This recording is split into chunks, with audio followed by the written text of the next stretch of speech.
Playing with Shadeur, playing under the coaches that we have here. I think that was the biggest thing that I was looking for. Quarterback that's going to be probably the first pick in the draft. So. Colorado, and they're like, whoa. Who is this Will Sheppard dude? ESPN's Mina has a random thought. She says, while watching Shadeur, Will Sheppard, number 14, is an intriguing prospect. Great movement, skills, plus body control for his size. Been writing his number down a lot. And Mina, you know ball, because I've been preaching the good word on all our great Sheppard. Mr. Willie, the Vanderbilt kid, is a lightning factory, and I think he's going to be a steal in the NFL draft. I think it is a issue, a problem, a real injustice that he was not invited to this year's NFL Combine. So let's let Will Sheppard tell us about his NFL dreams, and then after that, we're going to break down some film and get nasty with it. So if you like these videos, like it. If you don't, dislike it. Subscribe if you enjoy college football content and coverage. Just hop right into it, Willie Shep. Let's hear it, man. College career, just feelings going into that. Good feelings. First bowl game I've ever played in, so I'm excited for it. Well, what have you learned about yourself as a football player and as somebody off the field during your time here in Colorado? I learned a lot, being around so many pro vets, so many guys with the same mindset as me, growing on a maturity level, and just becoming a better teammate, I'd say. Well, you guys grew up watching these bowl games in December and probably dreaming of being in some of these bowl games, and obviously the playoff. But what does it mean to you that your last game to finally be in a bowl game and close it out this way? It's a great feeling. Ending 4 seasons in a row without going to one, and then my last season never going to one, and one of the biggest ones that's not the college football playoff. It's a great feeling. Did you ever think, was there a point you thought, maybe I won't ever experience a bowl game, or was there always that? Nah. When coming here, I knew we was going to do big things. That's what they told me before I even got here, that we were going to accomplish big things, and here we are. A lot of guys might look at transfer from the SEC to the Pac-12 or Big 12 as maybe a step down, but why did it make sense for you, and why has it worked out for you? It's really simple for me. Playing with Shadeur, playing under the coaches that we have here. I think that was the biggest thing that I was looking for when I was in the portal, was playing with an experienced quarterback that's going to be probably the first pick in the draft, so that helps me. Coach Livingston was saying yesterday, obviously he's a former NFL guy, that when he was evaluating players in the past, it would be all-star games and then bowl games in the past. How much you're looking forward to this opportunity, putting another really good game of tape on film for the NFL? Yeah, looking forward to it. One more game, one more college game, and then we got all three of us, I think me, Jimmy, and Tay, going to the East-West Shrine, so that'll be exciting too. How are you going to handle preparing for all that, preparing for draft workouts? Are you going to go home versus trainer? Are you going to stay here? I'm going to be training in Florida. You mentioned Shadeur. Just what has it been like getting to know him this last year, and how much did he kind of help you this season?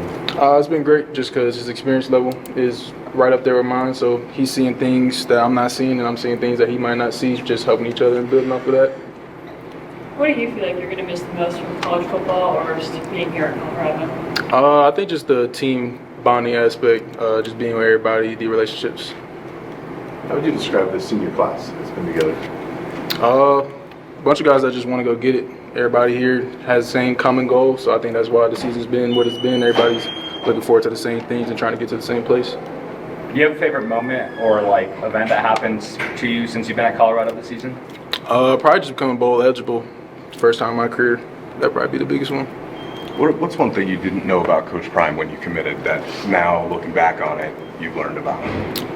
That he is exactly who he says he is. Everybody sees social media and they make their own narratives about who he is, but what you see on social media is what you get in person. He doesn't change. He's not a different person behind the camera. So You mentioned a couple weeks ago, you mentioned LeJohntay just kind of being the leader of that wide receiver room. Just kind of what's it been like getting to know him, and how much are you looking forward to going on that journey? You mentioned all you guys are going to the East-West Shrine Bowl together, and then pursuing your NFL dreams together as well.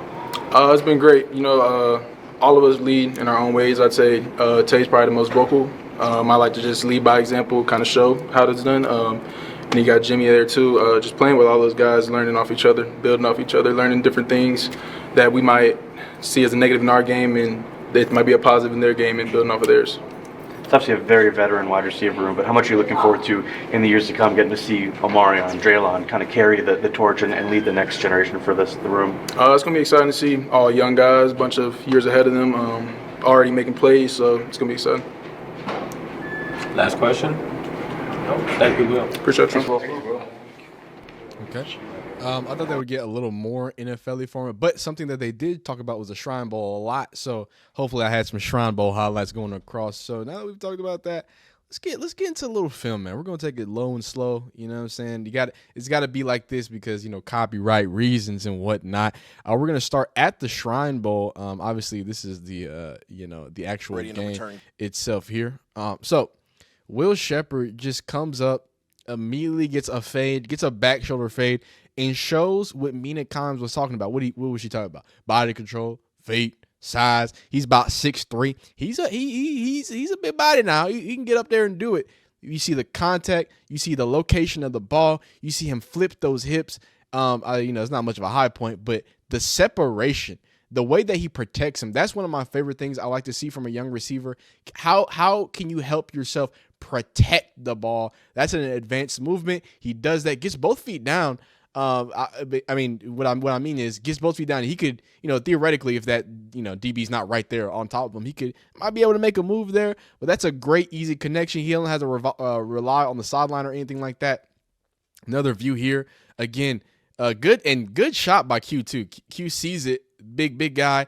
He's got his head turned around and just finds the ball and protects it beautifully. That's some good stuff, and that's what you're going to see a lot from it. This is my man. First of all, if you're not following Scott Proctor and you're a Colorado guy, you got to follow him. He tweets like some of the best Colorado stuff out there, updates, things of that nature. So, whoa, easy, Tiger. This is ABC. They will clap you. So, similar thing that he does. Here's a play from Will Sheppard's true freshman season, matched up with NFL quarterback Marco Wilson out of Florida. And, more of the same. This is what he makes his bread and butter on. And this is why I say he's going to be a ball like that. These jump passes, that's an art. It's an art to have the right timing for a jump ball. It's an art to not get too crazy and push him down. It's an art to use your body in the right way. This is like a DB level. Like, give me that. You know what I'm saying? Like, that's an NFL corner, and he's snatching that from him. Great to see from him. And one of my favorite plays, we're going to get there. I think it was Texas Tech, either Texas Tech or Cincinnati, and it was this deep bomb that Shadeur gave. But we're gonna get there. But right here, so many people, just like Mina said, they're watching other people on Colorado, and they're like, whoa, who is this Will Sheppard dude? Like, oh my God. So he was saying, I was watching Travis Hunter, but I had to acknowledge this amazing one-handed catch from his teammate Will Sheppard. So let's see he just jumps off the screen. That is like the telltale sign of somebody who's gonna be a steal and who's underrated. Every time, no one's looking for him, but you find him, right? And Shadeur finds him with a crazy ball and an even crazier layout, one-handy jammy. Holy canola oil. Here's the end zone view here. Let him lay out, huh? Let him lay out and just and that is contested. He's got his right arm playing a hand fighting the DB. He's got almost two people on him, and that is real deal catching. And I know you go back to the Baylor game, he was the one who dropped one of the Hail Marys, but it all seemed to work out, right? It all seemed to work out, and this is copyright free because it's from the person. It all seemed to work out, but it don't get it twisted, right? Don't get it twisted. He don't got bad hands. He just had a bad day, right? He ain't got bad hands. He's got a bad day. Here it is. This is one of my favorite. This is one of my favorite throws and one of my favorite catches from Colorado. So I love you gotta have balls to throw this throw from Shadeur. And you got to be a big boy, big bad, big body wide receiver to make this catch. Let's get into it. UCF, right? And here's where the balls come into place, right? Let's speed through this. First off, pocket's it's a good pocket. This is a full 3 seconds, ladies and gentlemen. He needs to get that ball off. But the real reason, and we'll get into that. If y'all want to film breakdown Shadeur, we'll get into it. Shadeur, he holds the ball, but it's not for the reason y'all think. It's not because he has bad pocket presence. It's because he wants the big play. And this is a prime example of him doing whatever it takes to get the big play, going to, guess what, his big play receiver, I know Travis Hunter, but his big play receiver and Mr. Willie Sheppard. So he sits, he's sinking. He's trying to find daylight, and he steps into it. He knows 55 is about to release this, but he steps into this thing, hand up. He does not, he kind of shanks it, but gives it enough flavor. And boy, this thing, hey, they say he's got a bad arm. I want y'all to know, where did he throw this from? Where did he throw this from? This is from the 50-yard line. We'll call it the 50-yard line. This is a 50-yard line. Now, it's a duck now. I'm not saying he's Josh Allen. I'm not saying everybody say he's got an arm problem. That's from the 50-yard line. That thing, I watched this live. Now, obviously, I can't show it live because of copyrights, but I watched this live. This thing hung in the air, boy. That boy threw that thing up there, and there was pondering about it. From the 50-yard line to the 1-yard line, and then Will Sheppard does what Will Sheppard does. First off, I know when you look at it right here, you gotta look at the other. Do they have the other angle? Here it is. Oh, they don't have the other angle. This is a good read too. I know it looks kind of nasty because you have number 10 and 12 coming back, but that ball just hung in. That's what I mean. The ball hung in the air for such a long time that they got time to recover. But this was a good read. Both of these DBs, because I've seen the other angle, were down here dealing with other stuff. Jimmy Horn and Travis, and then because this ball took 7 years to get where he could, it's not really in triple coverage, right? It's really only where Will Sheppard can get it, or this guy could catch a punt, right? And that's where Will Sheppard comes in and big bodies and helps his quarterback there. Crazy throw because the placement is insane.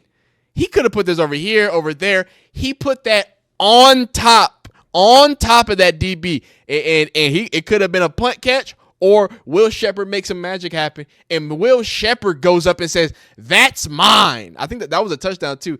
Absurd throw, absurd catch.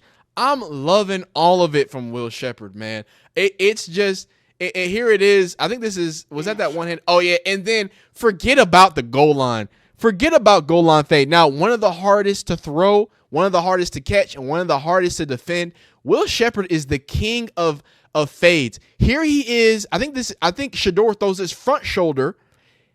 No, it's still back shoulder. Okay, it looks like that because you see the DB hugging him through that.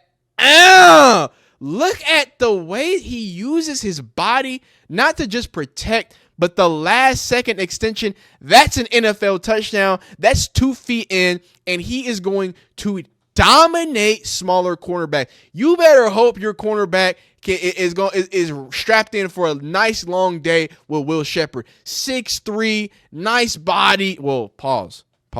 You know what I mean by nice body. He's a big, bad, big boy, big dog. We'll finish it up by watching a little bit of the Shrine Bowl. Actually, before this, I think we're gonna watch my favorite Shrine Bowl, which was this one right here. This is so nasty. This is so nasty. This is an NFL cornerback, Jabbar Muhammad. I mean, it just doesn't matter with him. Pass interference just does not matter to Will Sheppard. It's not that he's 6'3", right? Because there's plenty of players who have size. There's plenty of big. It's that he plays like he's 6'5". He goes up and gets that thing. It's kind of reminds me of Quinshon Judkins in college because he rarely does it in what's it called, NFL. But Quinshon Judkins, not Quinshon Judkins. He's with the cat. He's TCU #1. You know who I'm talking about. I can't believe I forgot his name. It's a Q. He has a Q in his name and a J in his name, something there. But him. Everybody was jumping up and down for him, and I was like, why? He's like 6'1". But I saw he played big. He played with jump balls and all these other stuff, right? Will Sheppard does that, but he's 6'3", and he plays a physical brand of football. And he's not afraid to get after that, and very fluid, just like Mina Kimes said, fluid through his breaks, smooth through it, right? I mean, this is a big guy who's looking nice and smooth. Like he's no tactician when it comes to route running, but he has enough. You see that? He has enough. And this is a young guy, right? This is a guy that's gonna need some more time. And he just shines, man. He shines when it comes to them real deal football plays, man. When someone is in front of him, he plays his best football. And I think he's gonna be an elite football player. And I don't understand how he doesn't get invited to the combine. I don't understand why and how he is at the spot that he is, but I think he's gonna quickly rise up draft clock. I mean, I wouldn't be surprised if we see him actually get drafted on one of these day 3s, you know what I'm saying? That they scoop him up. Deion Sanders has a good thing. I'm hoping it does because the kid is a dog. I know he's a dog, and it would be great to see him finish the story at a great place in the NFL because he did his thug dizzle at the Shrine Bowl. But hey, man, if y'all like these bowls, these games, these more football oriented stuff. Now that we're getting the draft stuff, man, y'all like it, let me know. If you don't like it, dislike it. Subscribe if you enjoy college football content coverage and everything else in between, man. Appreciate y'all. We'll see you next time. Peace. Wait, be great.